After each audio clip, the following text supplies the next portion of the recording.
बुलढाण्यात अनुसूचित जाती आरक्षणाच्या उपवर्गीकरणाच्या प्रस्तावाविरोधात जिल्हास्तरीय विराट मोर्चा काढण्यात आला। हजारो नागरिकांच्या उपस्थितीत झालेल्या या आंदोलनात आमदार सिद्धार्थ खरात यांनी मुख्यमंत्री देवेंद्र फडणवीस यांना थेट इशारा दिलाय। उपवर्गीकरणाचा निर्णय घेतल्यास होणाऱ्या परिणामांना सामोरं जावं लागेल असा इशारा त्यांनी दिलाय। मोर्चात हजारो नागरिक, महिला, युवक आणि विविध सामाजिक संघटनांचा उत्स्फूर्त सहभाग पाहायला मिळाला।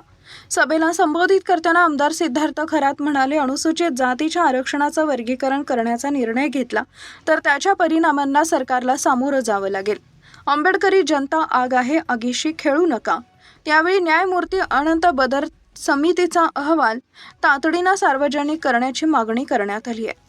आंदोलनात आनंदराज आंबेडकर, चंद्रकांत हंडोरे, जोगेंद्र कवाडे, दीपक केदारे यांच्यासह दलित चळवळीतील प्रमुख नेते सहभागी झाले होते। मागण्या मान्य न झाल्यास हिवाळी अधिवेशनादरम्यान विधान भवनाला घेराव घालण्याचाही इशारा देण्यात आलाय। म्हणजे संपूर्ण जिल्ह्यातून हजारो लोक या ठिकाणी दाखल झाले, पण एकट्या मेहकर मधून 100 पेक्षा अधिक वाहनातून हजारो नागरिक आले। मेहकर, लोणार, सिंदखेड राजा, देऊळगाव राजा या भागातून 100 नाही 200 ते 300 वाहनं या ठिकाणी आलेले।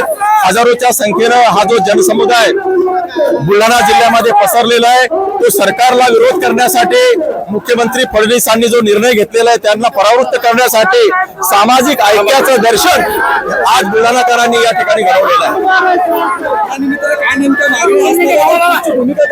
या निमित्तानं माझी अशी मागणी आहे की आंबेडकरी समाज कोणत्याही एका विशिष्ट जातीच्या विरोधात नाही, किंबहुना मातंग समाजातील अर्ध्याच्या पेक्षा खूप सारी लोक इंटलेक्च्युअल आपल्या सोबत आहेत, परंतु काही राजकीय लाभ घेण्यासाठी असुसलेले लोक आहेत, त्यांचा बळी पडलेले आहेत, मनुवादी अजेंड्याला बळी पडलेले। मुख्यमंत्री महोदयांना विनंती आहे की एखाद्या समाजाला जर पुढे न्यायचं असेल तर हा पर्याय नाही, जे आहेत त्यांना विपन्न अवस्थेत केलेलं आहे आणि त्यांना पुन्हा फोडायचं काम करून त्यांना पुन्हा तुम्ही संपवतात।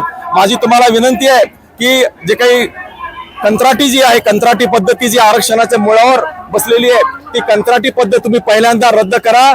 ज्या रिक्त जागा आहेत त्या भरा, शासनाच्या पदोन्नतीमध्ये आरक्षण जाहीर करा, आणखी जागा त्याच्यामध्ये निर्माण करा।